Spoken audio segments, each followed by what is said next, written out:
Siapa di sini yang masih inget mantan? Siapa yang masih rindu mantan? Hayo ngaku, acungkan jempol kaki jika kamu kangen mantan. That feels nice.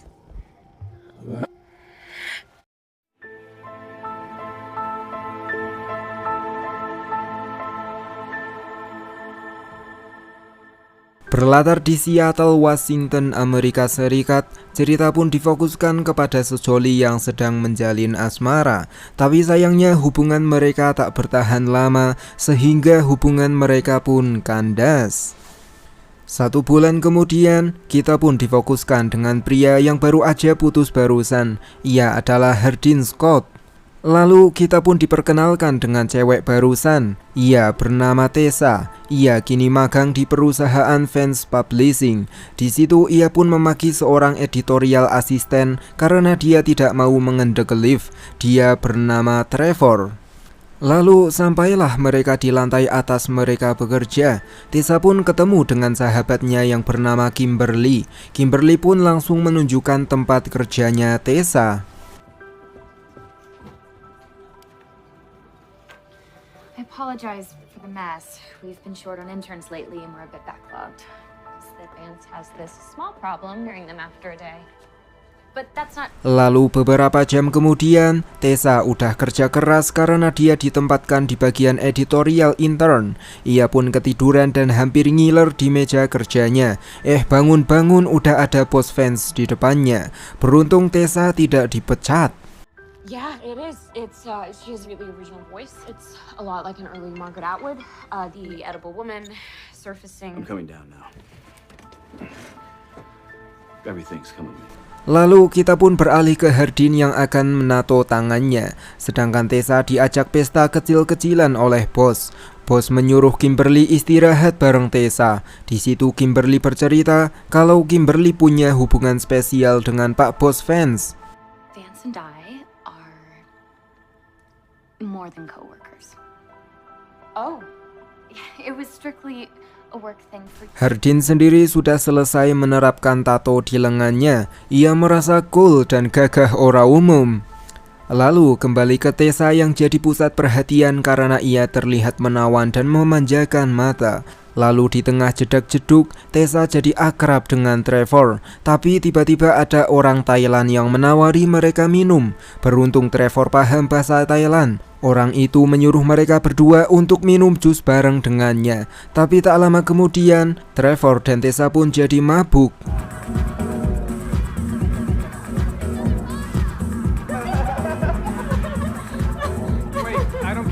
Di lain sisi, Hardin mendatangi reuni sekolah. Di situ Hardin digoda oleh si pirang separo yang bernama Molly.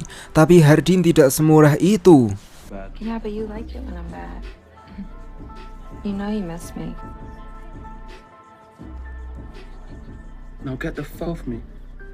What the fuck, Hardin? Tessa sendiri yang mabuk berat. Ia tiba-tiba menelepon Hardin. Tessa bilang kalau ia kangen berat dengan goyangannya Hardin, serta Tessa masih sangat mencintai Hardin. Hardin yang mendengar suaranya Tessa dengan background jedak-jeduk, ia pun tahu kalau Tessa sedang mabuk di sebuah klub. Hardin yang masih punya rasa pada mantannya itu, ia pun langsung mencari Tessa supaya serabinya Tessa tidak digaslep oleh cowok lain.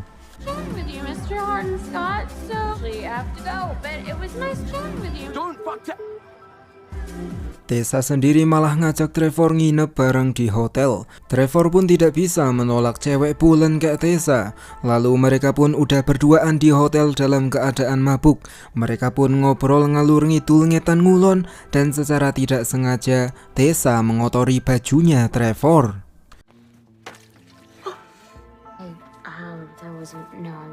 Di waktu yang bersamaan, Hardin sudah tahu lokasinya Tessa berada. Ia pun jadi salah paham saat melihat Trevor yang setengah telanjang.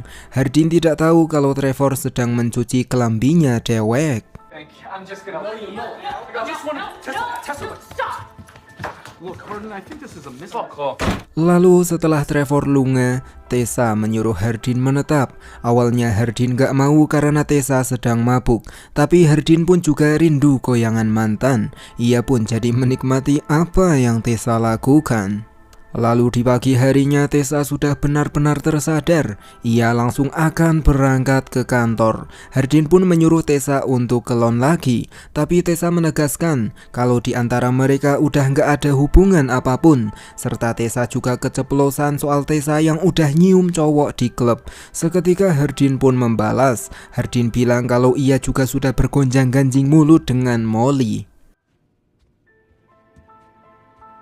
Fucking stranger at a club. There is no you're Tessa anymore.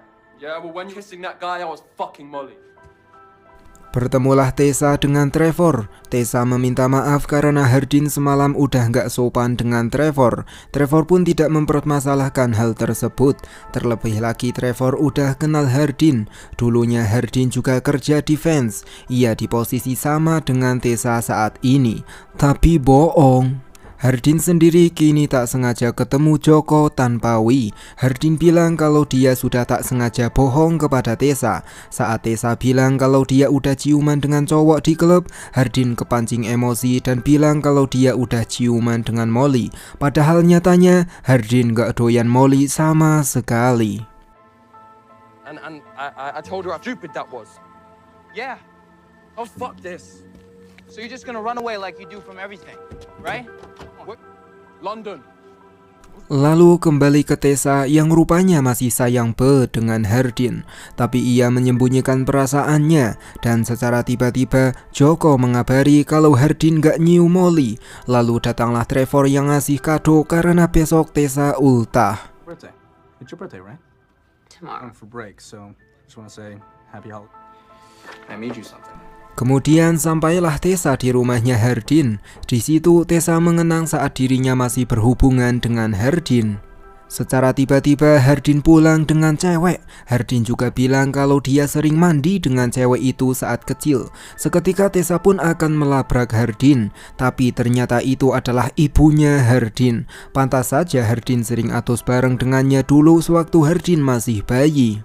Saat ibunya Hardin ke WC, Tessa bilang kalau dia cuma mengambil sisa barangnya Tessa yang ketinggalan. Lalu Hardin bilang kalau ia belum memberitahu soal Hardin yang udah putus dengan Tessa.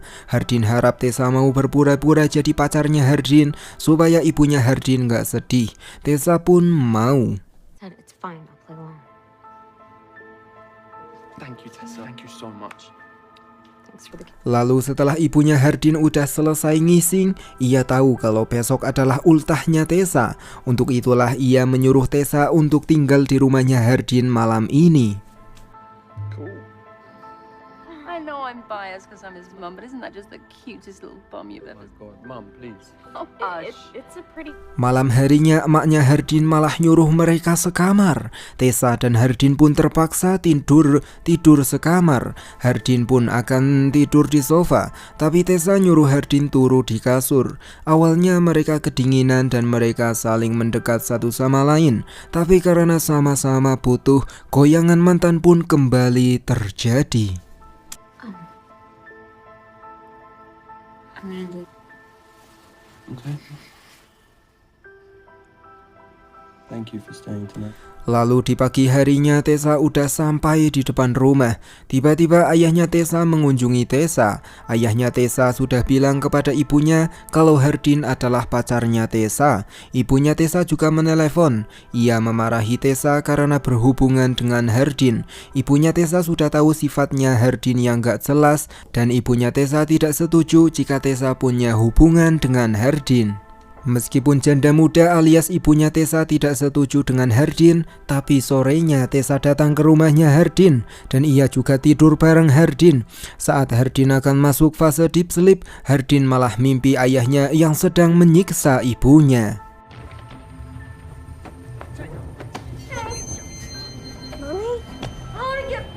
Lalu sebangunnya Tessa dari turunnya, Tessa menanyakan soal kekerasan yang dialami Hardin dan ibunya. Ibunya Hardin bercerita kalau dulu ayahnya Hardin sering menyiksa dirinya. Hardin cuma nangis karena ibunya terus dikerasin oleh ayahnya. Ia sudah pernah membawa Hardin terapis berkali-kali, tapi tidak ada perubahan dalam dirinya Hardin. Hardin mengalami trauma berat. Untuk itulah Hardin jadi berandalan dan melupakan semuanya pakai narkoboy. Seeing you. I didn't know that. May I ask? Lalu bangunlah Hardin dan mereka pun berangkat yoga untuk yang pertama kalinya. Hardin pun memuji bokongnya Tessa yang mantap. Tapi sepertinya mereka salah ikut yoga, di mana yoga yang mereka ikuti sekarang adalah yoga untuk profesional. There's yoga? That was at 10:30. This is acro yoga. Setelah tempel-tempelan, mereka pun malah agene. Barisan mantan yang dulunya saling benci dan saling blokir pun kini langsung main di kamar mandi. Baru aja Hardin dan Tessa keluar, Tessa disuruh datang ke kantor oleh Kimberly. Sampailah mereka berdua di kantor. Janda muda ini menyuruh Tessa mengurus anaknya bos sebentar karena dia ada urusan dengan Pak Bos. Dan singkat cerita, setelah Kimberly selesai, ia pun menjemput anaknya Pak Bos yang baru aja main dengan Hardin. Di situ Kimberly baru aja kenal dengan Hardin. Nice holiday. You too. See you, mate. Kemudian Hardin menemui Tessa yang baru aja selesai bekerja. Meskipun telat, Hardin pun memberikan kado ultah untuk Tessa. Tak lupa, Hardin pun langsung menyantap serabinya Tessa. Anything that you want? Lalu esok harinya, ayahnya Hardin mengundang ibunya Hardin dan Hardin ke acara Natal di rumahnya. Sampailah mereka di sana, ibunya Hardin sudah memaafkan ayahnya Hardin, sedangkan Hardin masih ingat betul kalau ayahnya dulu sering menyiksa ibunya. Untuk itulah Hardin gak mau bicara sama sekali dengan ayahnya. And winter snow, oh Christmas tree, oh Christmas tree. Acara udah agak lama dan mereka juga udah makan-makan. Ayahnya Hardin bicara suatu hal yang tidak menyinggung siapapun, tapi Hardin malah tersinggung. Hardin pun langsung memberi pelajaran kepada ayahnya. Your 12 steps, making amends, that I had to go. No! After that night, you have to go! Gara-gara Hardin yang gak bisa mengontrol emosinya, ibunya Hardin akan pulang ke London dan gak mau diantarkan oleh Hardin. Ia bilang kalau ia sudah memaafkan ayahnya Hardin supaya hidupnya lebih maju. Jika Hardin tidak memaafkan tingkah laku ayahnya sewaktu dulu, maka kebencian itu akan menenggelamkan Hardin ke dalam lembah kesengsaraan yang teramat jero. Lalu sampailah Hardin di rumah. Ia pun mengabaikan Tessa dan lanjut mabuk sendirian. Setelah itu di kantor, Tessa ngobrol dengan Trevor. Tessa hampir balikan dengan Hardin, tapi Hardin masih punya banyak masalah. I thought that things were getting better. And I just feel really bad for him. Sepulang kerja, di rumahnya Hardin, Tessa ditelepon oleh bos yang mengabarkan kalau ia berhasil menjual naskahnya Tessa. Tessa akan dipindahkan keluar kota dan tentu saja Tessa boleh mengajak Hardin. Tessa pun tentunya akan memikirkan hal itu terlebih dahulu. Happy New Year, sir. Lalu berangkatlah Tessa dan Hardin ke pesta anak muda. Tessa main bola. Siapa yang gak bisa memasukkan bola ke botol, maka dia akan minum terus. Di situ Tessa terus minum karena dia gagal terus. Sedangkan Hardin diam-diam ke atas mengajak seorang wanita. Can I talk to you upstairs? Lead the way. Tessa pun kini udah mabuk berat. Hardin pun ngajak Tessa pulang, tapi Tessa malah gak mau diajak pulang. Tessa nantang Molly main truth or dare. Tessa milih jujur. Molly langsung melayangkan pertanyaan, apakah Tessa masih perawan? Setelah itu, Molly milih jujur. Tessa tanya soal Molly yang seorang pelacur. Molly pun bilang tidak. Lalu Molly menanyakan soal Tessa yang balikan dengan Hardin gara-gara goyangannya Hardin yang enak banget. Seketika mereka pun langsung bertengkar.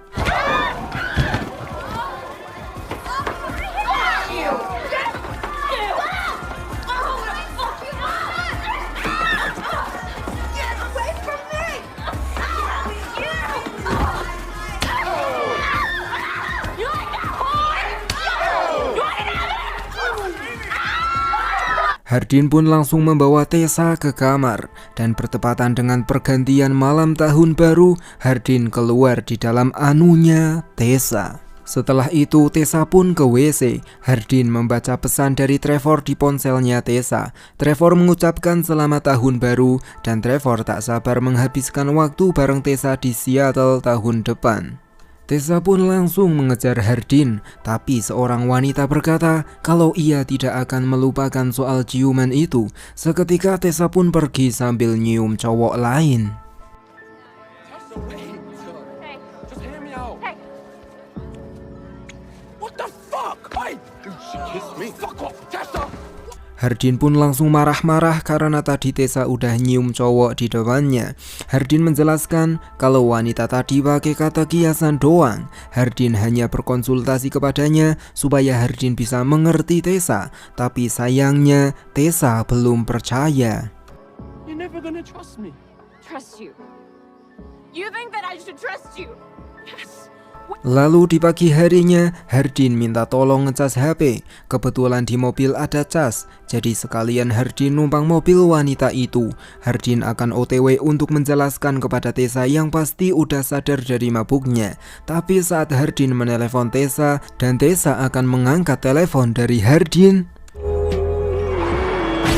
lalu tak berselang lama, Hardin sampai di jalan yang sama. Menyadari kalau itu mobilnya Tessa, ia pun langsung keluar. Setelah itu Hardin pun menemui Joko yang sudah kenal Tessa. Dia bilang kalau saat kecelakaan, Tessa sedang mencari Hardin. Lalu Hardin pun menelepon Tessa. Sayangnya yang angkat itu adalah Trevor. Trevor bilang kalau Tessa udah gak butuh Hardin lagi, dan Hardin cuma jadi racun untuk Tessa. Give her a chance to find happiness in this life. Trevor, please, just let me... 1 minggu kemudian, Tessa datang ke rumahnya Hardin. Di situ cuma ada surat untuk Tessa. Hardin pun menjelaskan kalau wanita kemarin adalah mantan pacarnya Hardin. Namun Hardin sudah gak ada rasa dengan dia. Hardin justru tidak akan bisa melupakan Tessa sampai kapanpun.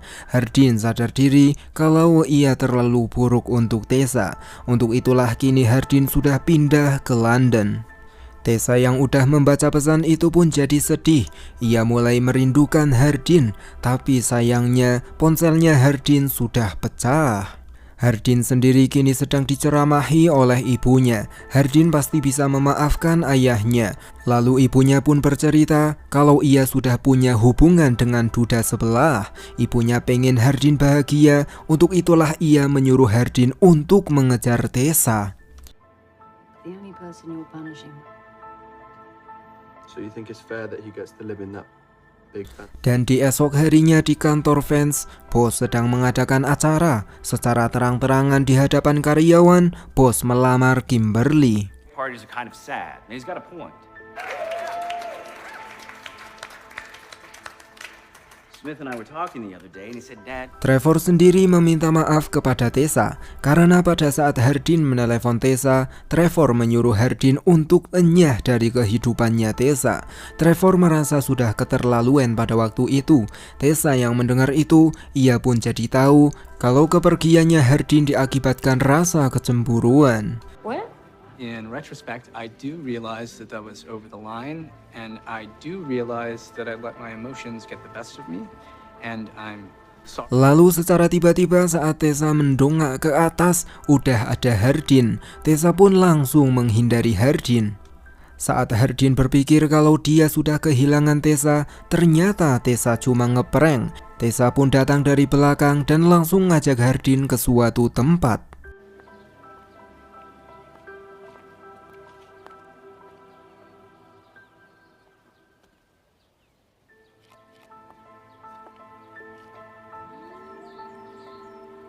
Lalu sampailah mereka di rumah, Tessa dan Hardin pun balikan.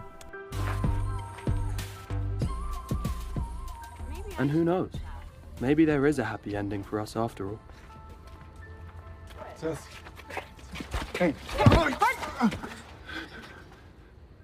Dad? Oke, jadi kesimpulan dalam film ini adalah tidak ada mantan yang indah. Kalau indah, ngapain jadi mantan? See you and thank you.